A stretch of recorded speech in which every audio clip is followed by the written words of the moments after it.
So when we start on a path of becoming self-aware, of being more mindful, having some devotion towards a goal, and starting to realize what are the things that separate us from that goal, that liberation, that divinity, however you define it. Now, for me, one of the most important things to help me on the path have been the teachings of mindfulness. Now, although mindfulness is a bit of a Buddhist word, but is also in all religions, in early Christianity, they call it confessing your sins, just being aware of how we are breaking the eternal law.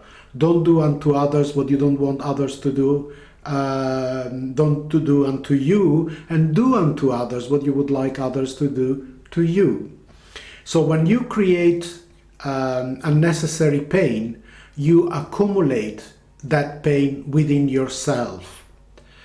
So when you start, let's say, on a path of becoming aware of what's within you and what separates you, so we breathe in and we breathe out when we relax, when we meditate, and we become aware of our body. We begin to relax the body.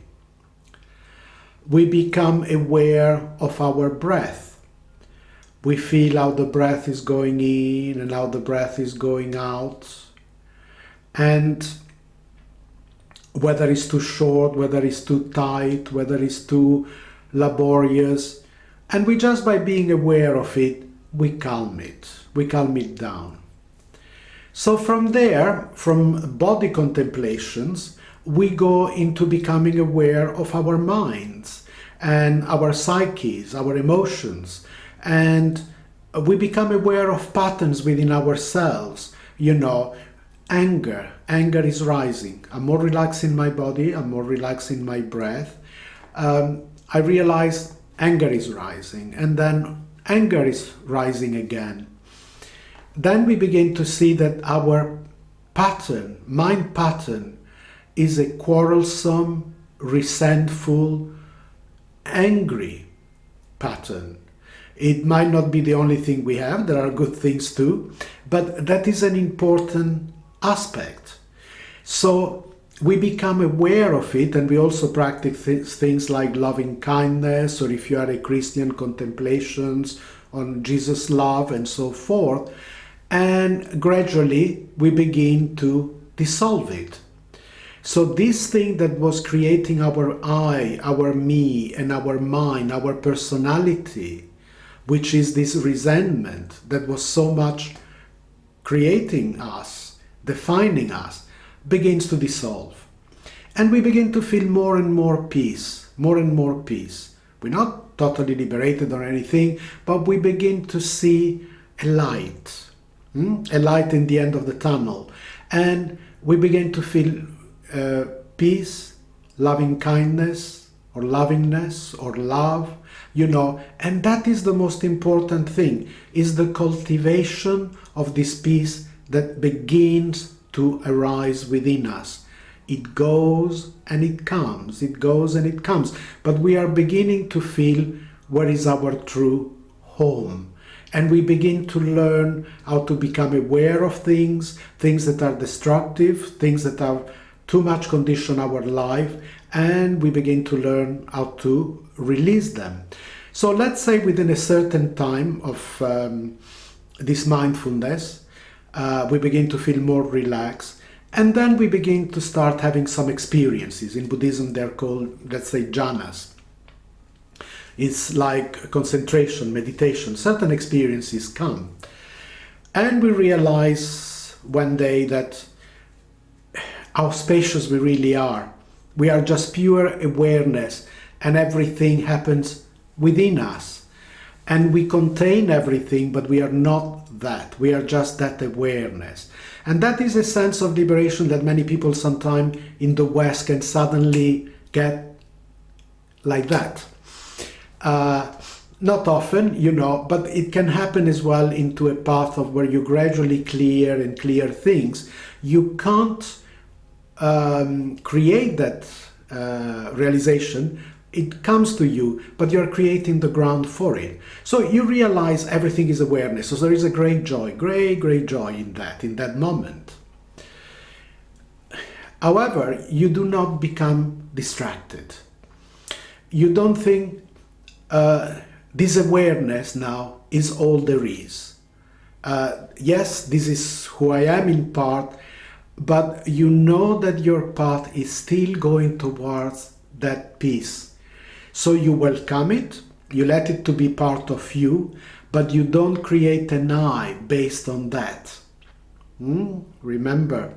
So you continue to cultivate that peace, and you also realize that although you've had that important realization of pure being, of pure awareness, because still there is an I that says, I am enlightened, I am aware, there is still some purification, some cleansing that needs doing.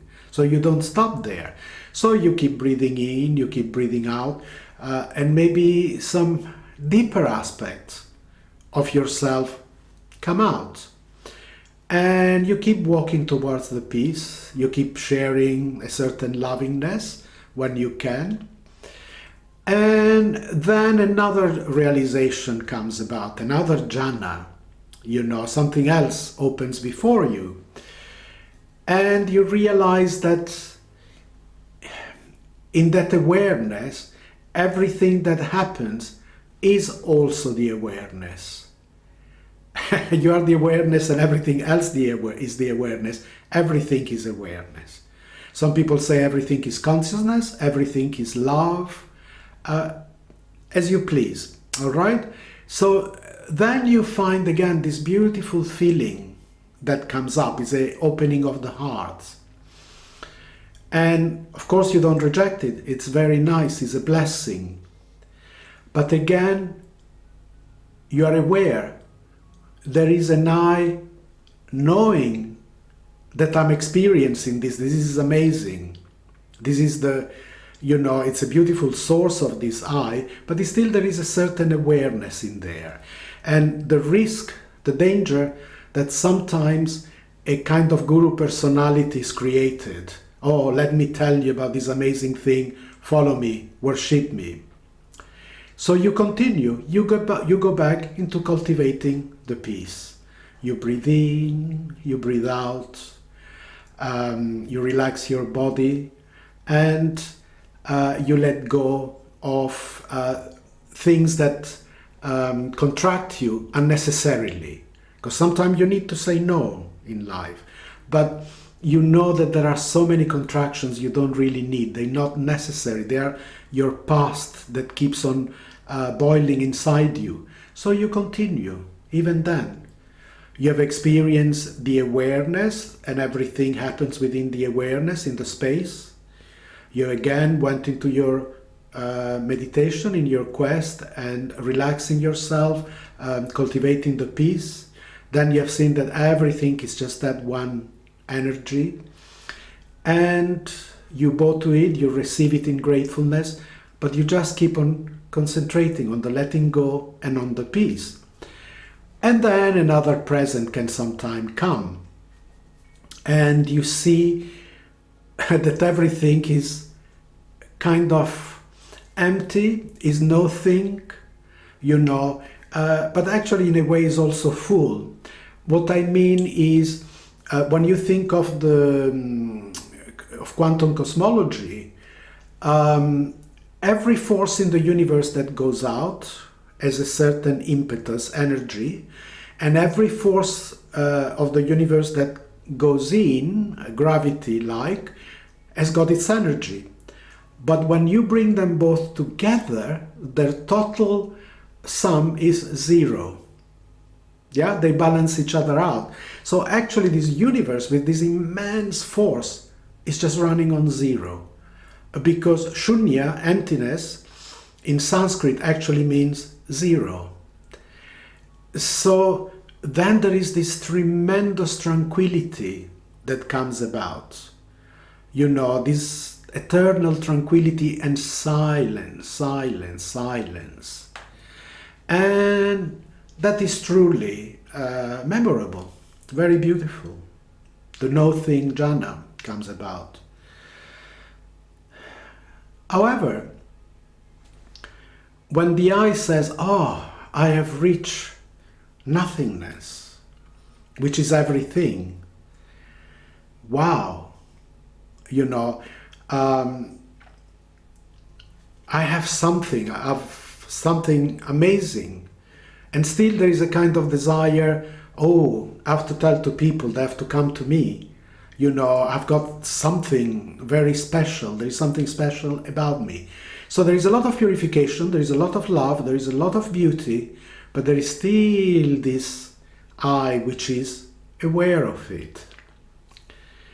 So you accept this gift, you say thank you, that was wonderful, and you continue. You breathe in, you breathe out, you relax your breath, you know if your breath is too short or too long, and you let it calm itself. You relax your body, you calm your mind, you gently let the waves settle down a little bit, you tranquilize them with your kind gaze, you practice loving kindness or lovingness, or you contemplate on the divine love, and you keep going. So it is said that after that, you know, you could still have something quite amazing. That is not this nor that. And what I mean by that is that once you have been through this emptiness, you go beyond definitions. Because if you say reality is totally nothing, because it all grounds to a zero, yes, that is true, but it has also got everything in it.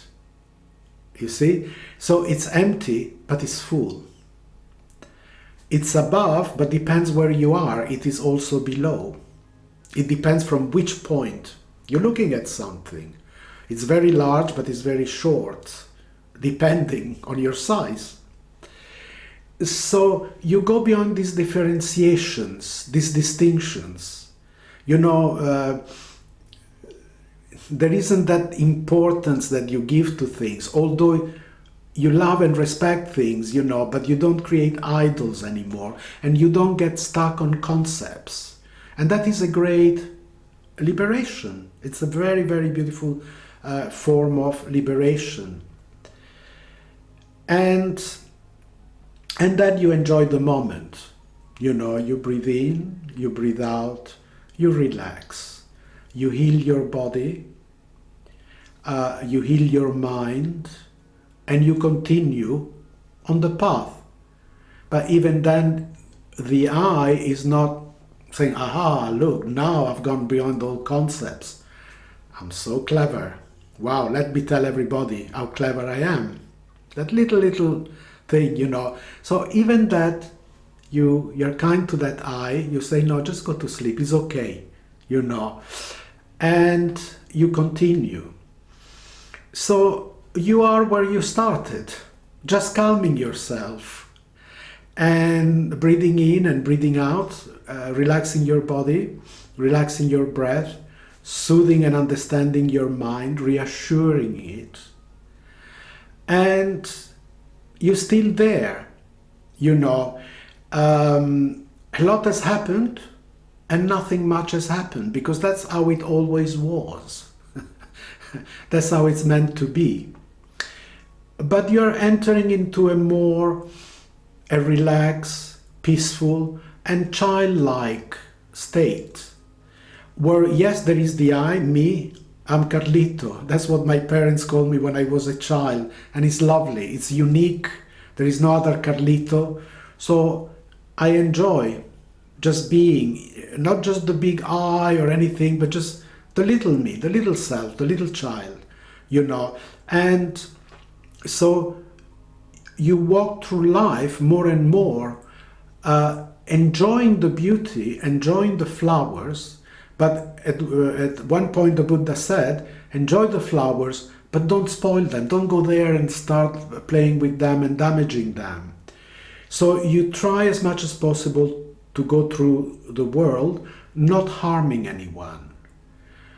And even all of those experiences, which for some people now they seem to be so incredible, they also come to rest into that peace with which you started. So I'm saying this to say, to communicate a little bit, to share with you really.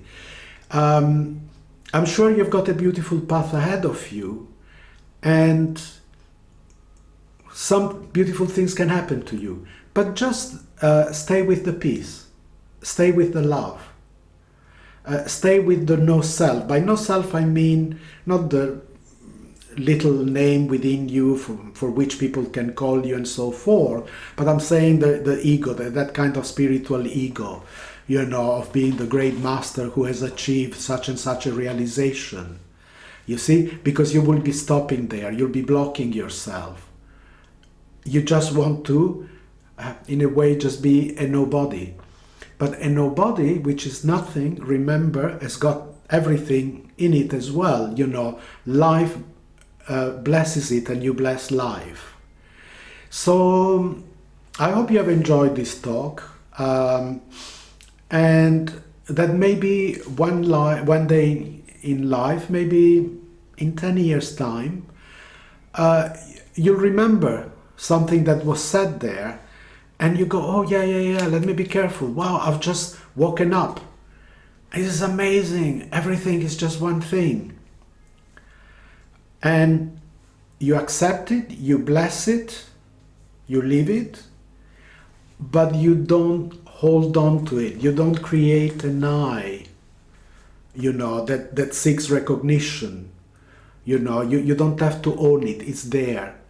And you keep on moving into that path of peace and a return to childhood. Bless you. And me too.